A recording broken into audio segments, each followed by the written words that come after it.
Hello everyone, this is J. Alejandro with the Creative Drive Podcast, the short podcast to showcase and feature writers from all walks of life, no matter where they are in the world.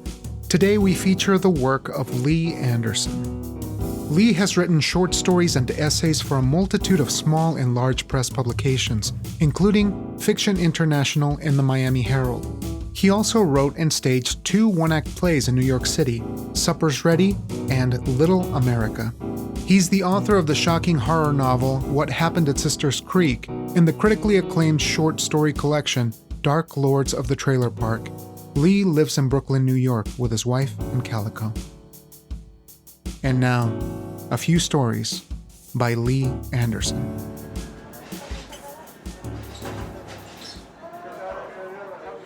"11 Lonely Intellectuals." Number 1. Sam. Sam is a girl. She plays bass guitar in a punk band named Tinkerbell Smegma, but the name of the band is by far the most interesting thing about them. Number 2. Graham. He thinks of himself as Jesus Christ and Jim Morrison combined into one person with some Nietzsche thrown in. He thinks this even though his parents are nice people who give him as much love as they know how. Number 3. Stephanie.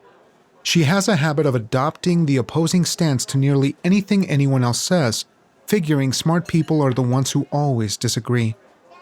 She frequently enjoys raging against the injustices of the world from her 33rd floor luxury, high-rise apartment. It has a stunning view of the Hudson River. Cinematic, even. Number 4. Tommy. He plays with a cigarette he always carries but never lights. He'll stand with the cigarette on a table, holding the bottom of it, then sliding 2 fingers up the side until reaching the top. He flips the cigarette upside down before starting over. Number 5.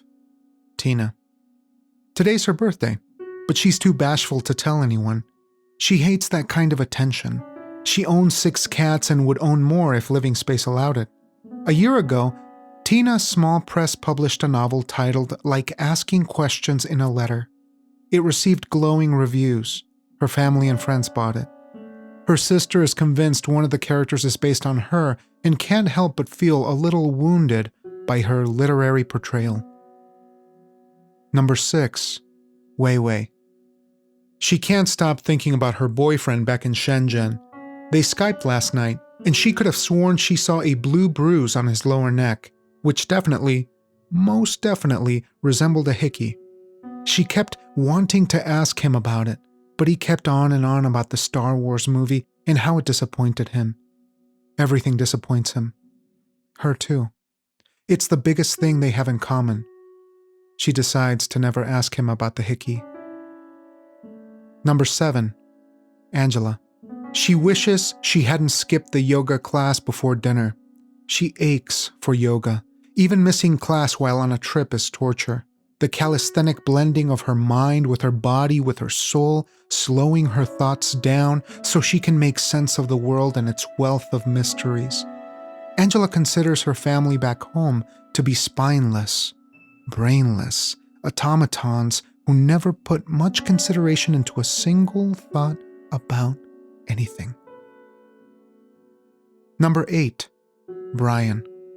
His regular friends are stoners and alcoholics who call themselves artists when actually the only art to them is the reckless way they live their lives. At least their darkness allows him to escape his own. He plays in the same punk band as Sam, but also nurtures a solo career. A local reviewer once described him as a pretty white boy with no real problems, singing songs about how his girlfriend hurt his feelings. Number 9. Jill. She freezes you a bit when she looks at you. Number 10. David. He suffers over his restaurant menu, unable to decide. He enjoys seafood and pasta, but doesn't like eating them together. Same as he enjoys watching football and movies, but not movies about football. He's complicated. Number 11. Name unknown. The waitress is in her early 20s, wears a silver hoop ring in her left nostril and 3 partial parallel scars on her right forearm, from where she's begun cutting herself. She wears a mandatory blue apron, but her name tag doesn't hold a name. Her boyfriend works at Walmart and she loves him, but maybe loves him a little more when he isn't drinking.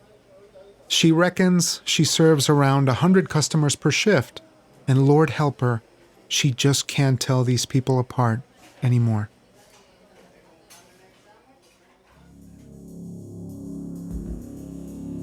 Gorgeous Grady. I would like to take this moment to thank my many fans throughout this great country, especially those of you who sent cards and letters. They helped bring me back, all of them. I mean this. I thoroughly owe the miracle of my rehabilitation to your good graces. As you may already know, Dwayne Dangerous, my next opponent, is a rematch with a man of no respect, none whatsoever, and no honor. When this animal severely shredded my articular cartilage, it delivered a most deleterious disposition on my entire family. Unspeakable. Does a man such as him even comprehend what difficult times are? Imagine, yours truly, a warrior of great prowess, having to convalesce when I have 5 kids, when their very lives depend on my ability to provide them sustenance, and I cannot.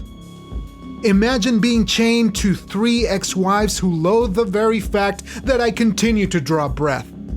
Dwayne Dangerous, you were nearly successful in your attempts to humiliate me.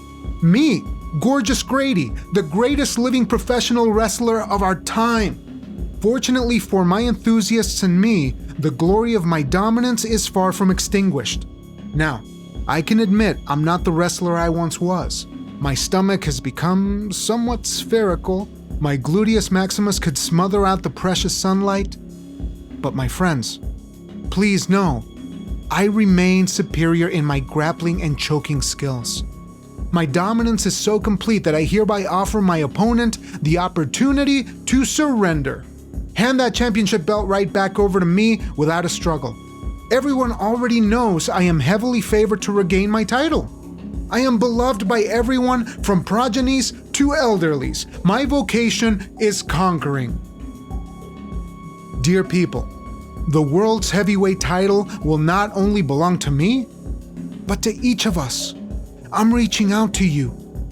Whoever is reading this, I want you to know my hand is touching your hand. My heart goes with your heart. We are one. Us. A gathering of the largest body of agreeing people in this nation, in this universe, in the lemon skate of infinity's ever-twisting figure 8. I am reaching out to you right now because of the love that was first given to me by you. I now give it back. My soul to yours.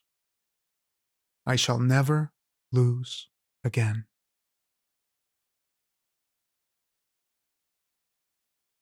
Billy from Mars. On this very day, 16 years ago, I came with my family to this planet.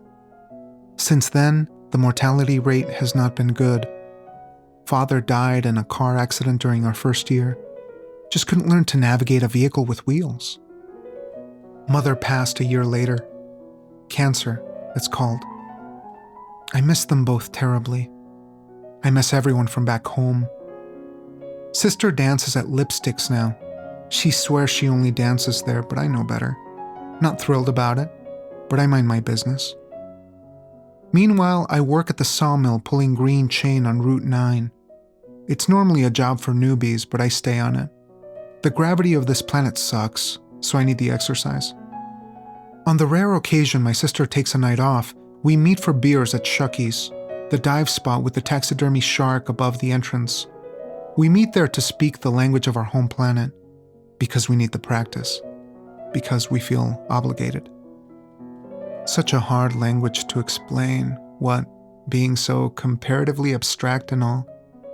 It's a nonverbal language found only in those most hushed moments around you, like the lazy ovals of a slowly swaying ceiling fan, or the clink from a jukebox as it gulps your quarter and plays that song you know, but can't name. Or in the night sky, when it's so full of stars, so bright and beautiful you'll even forget, if only for a moment, the true sadness of space.